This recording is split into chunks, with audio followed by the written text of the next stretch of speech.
వద్దు వద్దు, నన్ను వదిలే. మా నుంచి తప్పించుకోవటం అంత సులభం కాదు. నేను పరిగెత్తి అలసిపోయాను. ఏం కావాలి? నీ ప్రాణం అక్కర్లేదు, నీ ఆస్తి అవసరం లేదు. ఏదో అవసరానికి 2000 అప్పటిలా చంపేపోతున్నాడు జీవాజీ. ఆయన అప్పు తీసుకున్న తప్పించుకుని తిరగాలి కానీ ఆపేసి మీకు అక్కడ పెట్టండి. కొత్త అప్పు ఇవ్వకూడదని. ఇదిగో వెంకీ, కావాలంటే నీకు ఇచ్చిన పాత బాకీ మర్చిపోతాను, నన్ను వదిలే. మీరు మమ్మల్ని వదలనా? మేము మిమ్మల్ని వదలలేమండి. మీ దగ్గర అప్పు తీసుకున్న నిజం మమ్మల్ని నీలా వెంటాడు. అందుకు నన్ను ఎంత ఆడుతున్నారా? నన్ను అంతగా అయిపోలేదు. ఉండి లేదంటే మొత్తం లేకుండా పోతారు. ఇప్పుడు మీకు ఇస్తే జరిగేది అదే. ఇస్తే ఇవ్వండి, లేకపోతే మానేయండి, అంతేగాని శుక్రవారం పూట అశుభ మాటలు మాత్రం ఆడకండి. శుక్రవారం లేదు, శనివారం లేదు, అసలు వడ్డీ వ్యాపారం చేయడం లేదా? జీవాజీ, డిస్కషన్స్ అనవసరం. ఇప్పటికి 18,000 ఇచ్చారు, ఇంకో 2,000 ఇస్తే 20,000 రౌండ్ ఫిగర్ అవుతుంది. 2 రోజులు తిరిగి ఇచ్చేస్తాం. వీళ్ళకి ఇప్పుడు దాకా ఇచ్చింది 14,000 కదా, 18,000 అంటాడేమిటి పెచ్చనాయాలు? పడ్డాడు కక్కుర్తాడు. సంగతి వరకు తెలుసు. అసలేనయ్యా, ఇదే నేను మీకు ఇచ్చే ఆఖరి అప్పు. మీరు ఇచ్చిన ప్రతిసారి ఇలాగే అంటారు. ఇతనే వచ్చిందని తగలేయకుండా ఊరికే వచ్చింది ఏంటి? అబ్బాయి ఏం లేదండి. జాగ్రత్తగా ఉపయోగించి పైకి రావాలయ్యా. సరే, ఈ 2,000తో 20,000 సంపాదిస్తారు. అదే కూర్చొని ఆలోచిస్తాం.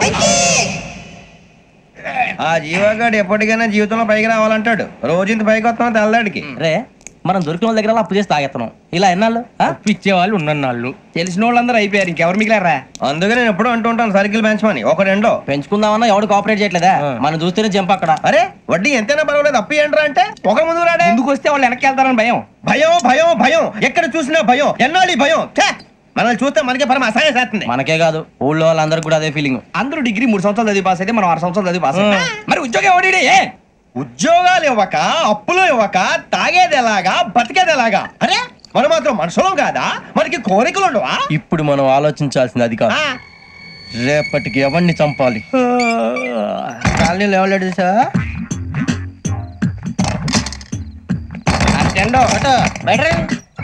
నువ్వా వెంకీ? ఏంటి వెంకీ ఈ టైంలో వచ్చా? నీతో మాడే పని ఉంది, దా చెప్తా.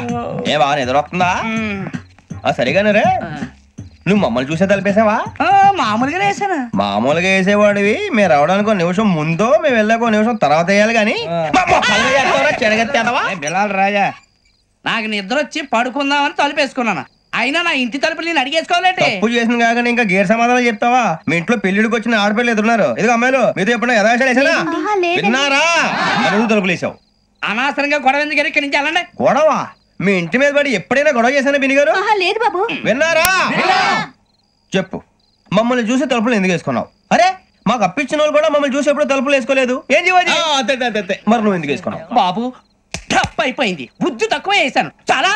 అంటే మా మొఖాల మీద తలుపులు వేసామని ఒప్పేసుకుంటున్నావు? ఒప్పుకుంటున్నాను. సరే ఇప్పుడు చెప్పు, మా మొఖాల మీద తలుపులు వేసేంత తప్పు మేము ఏం చేసామరా? తప్పైపోయిందని అంటున్నారు కదా, వదిలేయండి బాబు. అదే తప్పు మేము చేసి మమ్మల్ని వదిలేయమంటే మీరు వదిలేస్తారా బినిగారు? తప్పని ఒప్పుకుంటున్నాడు కదా అయ్యా. ఇప్పుడు టైం 11 అయింది, వెళ్ళి పడుకోండి. 11 అయిందా? కొమ్ము ఉంచాడు కదా. నాకు సంబంధం ఏంటి? ఉంది, సంబంధం ఉంది. 11 గంటలకి నా క్లోజ్ ఫ్రెండ్ ఢిల్లీ వెళ్తున్నాడు. 5,000 అప్పిస్తానని ఎయిర్పోర్ట్ రమ్మని చెప్పాడు. నీ గొడవలో పడి ఆ సంగతే మర్చిపోయాను. ఇప్పుడు నాకు జరిగిన నష్టానికి భర్తీ ఎవరు చేస్తారు? మీరా మీరా మీరా? ఎవడు పడితే ఎందుకు చేస్తాడా భర్తీ? భలే వాడి నువ్వు. తప్పు ఎవడు చేసా వాడు చేస్తా. దానికి కారణం ఈ 10 మనిషే కదా. వాడే చేస్తాడు. రూపిణి అవ్యాజ కరుణామూర్తిరజ్ఞానాధ్వాంత దీపిక. బీరు రమ్ము కలుపుకూడదు, తలకే పట్టేసింది. ఏంటే చదువుకుంటున్నావా? చదువుకో చదువుకో. దేనైనా వెనక్కి తీసుకురావాలం గానీ కాలం వెనక్కి తీసుకురావడం ఎవడి వల్ల కాదు. టైం విలువ గురించి నువ్వు మాట్లాడడం. నువ్వు ఎలా పోతే నాకెందుకులే. ఏమ్మా నీ పూజ అయిందా? తలకే పట్టేసింది, కాస్త మజ్జిగుంటే ఇవే. మా నాయనే అందరూ పొద్దున్నే లేచి టీలు కాఫీలు అడుగుతుంటే నువ్వు మాత్రం మజ్జిగ అడుగుతున్నావురా. కాఫీలు టీలు తాగే స్టేజ్ వాడు ఎప్పుడో దాటిపోయాడు. రాత్రి తాగింది దిగాలంటే మజ్జిగే తాగాలి. నువ్వు తల దించుకోవడం ఎందుకురా? నీలాంటి యదవనగానందుకు నేనే దించుకోవాలి తల. రాత్రి సుబ్బారావు గారి ఇంటి మీద గొడవకి వెళ్ళేవంటగా. అలా చెప్పాడు మీకు? ఏ మళ్ళీ గొడవ కెడతావా? నీ దెబ్బకు భయపడి రాత్రి తలుపులు తీసి పడుకున్నారంట. తెల్లారగా టైంట్లో దొంగలు పడ్డారు. ఇంట్లో ఉందిలేండి, పట్టుకుపోవడానికి అక్కడ కూతురు తప్ప.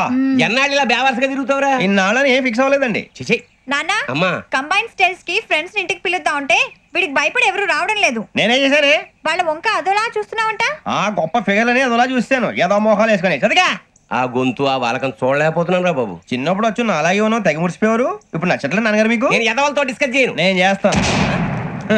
మీరు చెప్పదలుచుకుంది ఏమిటో చెప్పండి. ఇంక చెప్పేదే ఉంది. నువ్వు ఇలా గాలికి తిరుగుతుంటే నేను తిండి పెట్టలేను. నాన్నగారు ఇప్పుడు శుక్ర మహాదశి 4వ పాదంలో ఉంది. నేను ఇప్పుడు ఏం చేసినా కలిసి రాదు. శనిగారు సెంటర్ లో కాసేసి నన్నే చూస్తాడంట. వాడు అలా సైడ్ అయిపోయి నేను ఏదో ఒకటి అవుతాను కదా, మీరు కంగారు పడకండి. ఇవన్నీ ఆ జగదాంబ చౌదరి గారు చెప్పాడా? జేసీ గారిని గాడు గిడు అనకండి బాబు, మీకే మంచిది కాదు. అబ్బా ఊరుకోండి, ఎవరి నమ్మకాలు వాళ్ళవి. ఎరా ఇంతకీ ఆ శనిగాడు సైడ్కి ఎప్పుడు వెళ్తాడంట? నేను పోయా. సెంటర్ లోకి రావాలమ్మా. మరి ఆ గురువు సెంటర్ లోకి ఎప్పుడు వస్తాడంటావు? అవన్నీ మనకి తెలుస్తాయి అంటే జేసీ గారు తెలుస్తాయి. నాన్నగారు ఒక 1000 రూపాయలు ఇవ్వండి, నెక్స్ట్ నుంచి అన్ని అడిగేసి వస్తాను. ఎదిగిన కూతురు గుండెల మీద కుంపటైతే నీలాంటి బేవార్స్ కొడుకు క్లైమోర్ మైన్స్ లాంటి వాడు చీదరిదుడా. ఆ జేసీ గారు పోయాక వీడు నేను అమ్మ నువ్వే ఫీల్ ఓకే. ఆయన కావాలని అంటున్న మాటలు కాదు, ఆయన దేవుడు. కానీ ఆ శనిగాడు ఆడి కాన్సన్ట్రేషన్ అంతా నా మీదే పెట్టేశాడు. మరి ఇప్పుడు ఎలాగరా నాన్న? ఆ పని మీద డబ్బులు అడుగుతుంటే నిసుకుంటున్నాడు. పోనీ నువ్వేనా ఇవే? నా దగ్గర కూడా లేవురా. తెలుగు భాషలో నాకు నచ్చని ఒకే ఒక్క పదం లేదు.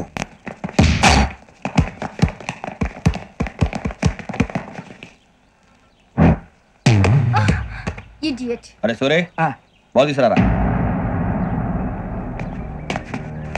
సారీ ఏదో పరప బాలి. బాస్కెట్ బాల్ మాలాంటి ఆడాలి. మీలాంటి మాసన కొడుకులు ఆడితే ఇలాగే ఉంటది. ఇలాగే ఇలాగే ఇలాగే ఉంటది. అమ్మాయిల ముందు ఫోర్స్ కొడతావా? ఆహా, అయితే నిన్ను కొడతా.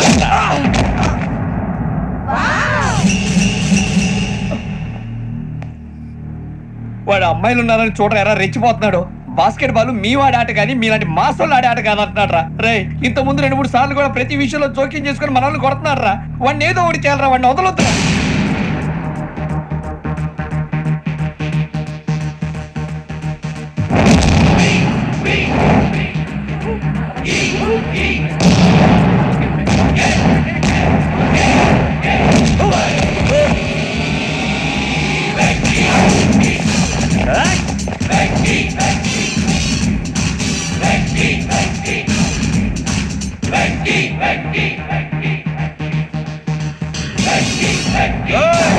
ఆడపిల్లలంటే ఎవరికైనా దెబ్బ తగిలితే అయ్యో అంటారు, మీకేమో ఎవరైనా కొడితే కామెడీ.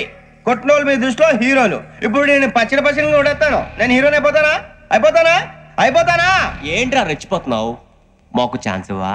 అసలు వచ్చిందే నీకోసం. మా ఓటు బ్యాక్గ్రౌండ్ తెలియక అడమే చేసావు. ఇప్పుడు నీకు అప్పుడు అయిపోతున్నా రే. వాడి బ్యాక్గ్రౌండ్ సరే, అసలు నీ బ్యాక్గ్రౌండ్ ఏంట్రా? నాకు సెపరేట్ బ్యాక్గ్రౌండ్ అంటూ ఏం లేదురా. నేను ఎక్కడ నిలబెడితే అదే నా గ్రౌండ్. అంత పుడింగువా? తెల్దా?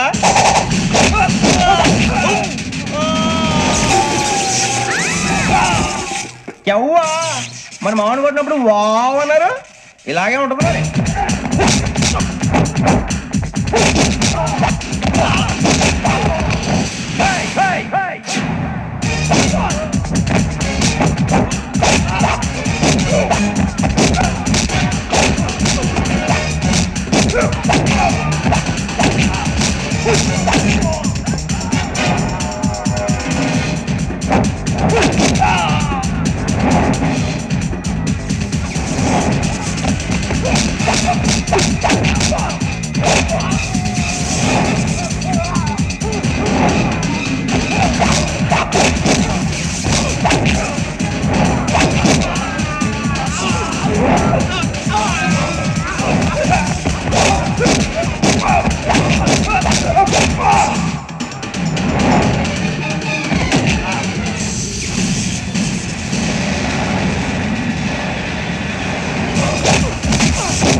సూర్యబాబు, ఇందాక నేను కొట్టినప్పుడు నీకే అనిపించిందిరా? కుమ్మేయాలనిపించింది. మరి కుమ్మే. అమ్మో కుమ్ము. రేయ్ నిన్ను అమ్మాయిల ముందు గుడ్డలు పట్టుకొని కొడతాను. అలా కొడితే ఏ తగ్గుతుందిరా ఆడికి? అసలే ఎక్సైజ్ బాడీ ఎదవది. తప్ప చెప్తాను, కొడితే మడతడిపోవాలి. మాస్తో పెట్టుకుంటే మడతడిపోద్ది. ప్రపంచంలో ప్రతి ఓడు ఏదో పని చేసుకుంటున్నాడు, మనం తప్ప. మా కాంట్రాక్టర్ తో చెప్పి పని ఏదైనా ఇప్పించరా? ఎలాంటి పనులు మేము చేయం. డిగ్రీలు బిఏ, నేను ఎంఏ. ఇలా ఇచ్చాడేంట్రా?